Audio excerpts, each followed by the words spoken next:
So you want to make $1 billion.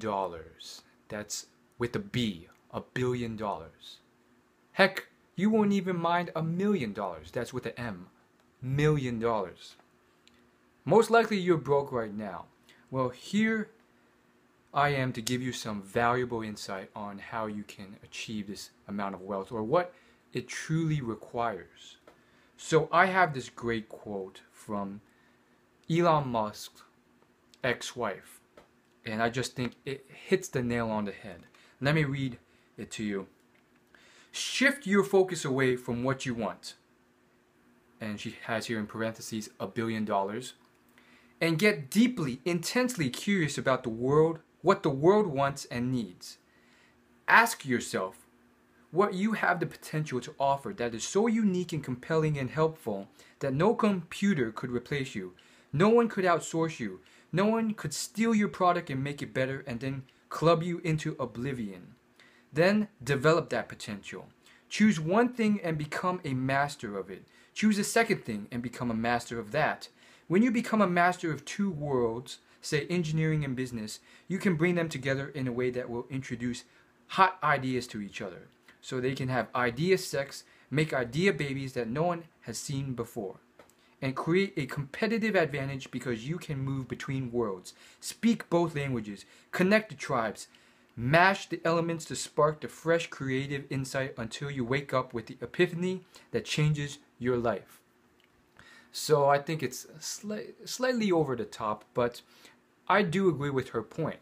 Her point is basically, generally speaking, that in order to create that amount of wealth, you need to provide some level of value to a large mass of society, 1 billion people, wherein they are so enthused about the value that you provide that they pay you back. And on top of that, you have to be the best at what you do, to the point where you have a competitive advantage so other people cannot just copy you easily and take away market share and take away the product or the pricing. And really, it's about being the best that you can be, providing an enormous amount of value to an enormous amount of people, which makes sense because if you want to make that much money, you have to scale up. And then the final thing is doing things that are competitive and unique so that others cannot just destroy you through business competition. So let's continue with her quote. The world doesn't throw $1 billion at a person because the person wants it or works so hard they feel they deserve it. The world does not care what you want or deserve. The world gives you money in exchange for something it perceives to be of equal or greater value, something that transforms an aspect of the culture, reworks a familiar story, or introduces a new one, alters the way people think about the category, and make use of it in daily life. There is no roadmap, no blueprint for this. A lot of people will give you a lot of advice, and most of it will be bad. A lot of it will be good and sound, but you'll have to figure out how it doesn't apply to you because you're coming from an unexpected angle. And you'll be doing it alone until you develop the charisma and credibility to attract the talent you need to come with you. Have courage because you will need it. And good luck. You'll need that too. What an inspirational quote. A little bit over the top, but at the same time, it makes tremendous sense. You want to take her advice with a grain of salt. But having said that, I do think there's a bit of truth to what she's saying. You want to start to scale up, and if you want a lot of money, one thing you can start thinking of is how can I provide value to people? How can I change things and work on changing those things? And don't just take it from me.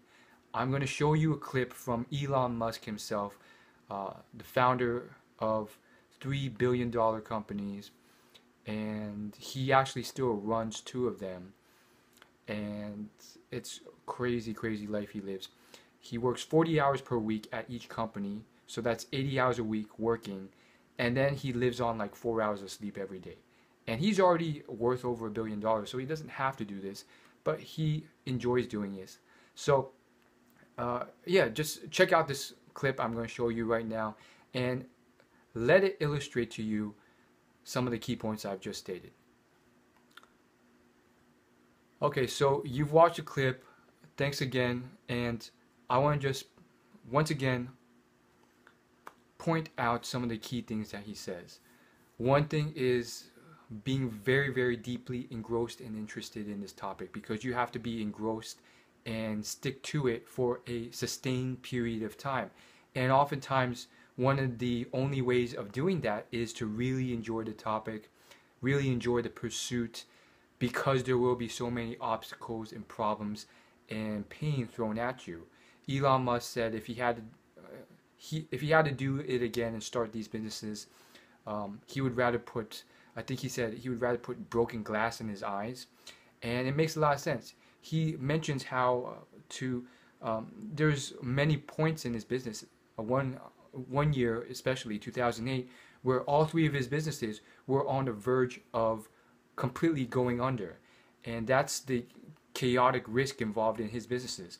But he loved it because he came in with the expectation that he would fail, and he had the rational belief that maybe 5% or there'd be a 10% chance of success. However, he would never give up. As he also said that as long as he was still alive, he would still keep trying, even if he failed. Failure was not a problem to him. So that's just very inspiring and interesting to hear from. And then his ex-wife, his first wife, also said, when being addressed this question of how to make $1 billion, and the person who asked it said that he would work as hard as he could, and if he put in the necessary work required, is that all that's necessary to achieve it? And she said no, irrefutably no. And the reason being that it's achieving that amount of wealth is like racing naked through shark-infested waters and then washing up on some deserted island, disoriented, bloody, ragged, beaten, and staring into the horizon with no sign of rescue. So I think that's going a little far, being a little overly dramatic about it. But again, I think it's very interesting.